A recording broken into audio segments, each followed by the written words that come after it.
God's almighty power.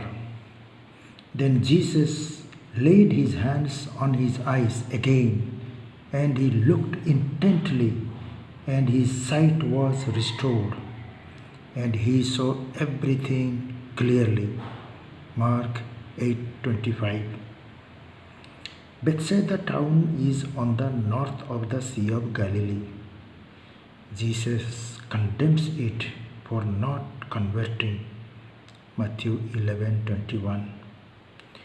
Due to the lack of faith and immoral living, Jesus takes the blind man outside of the city and heals him.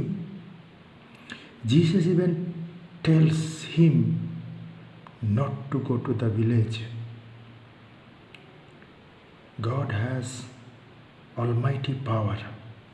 He chooses what he wants, especially in the presence of believers.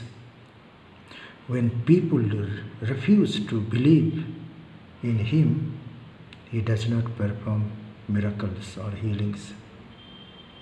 First, our faith in God, then his mighty power will flow freely.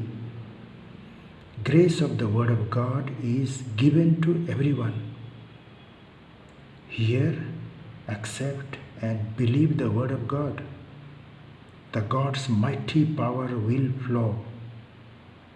God's almighty power is still at work.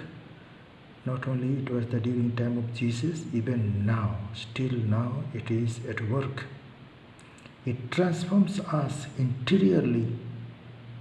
Let us see our faith alive in us. Then God will do miracles within our souls.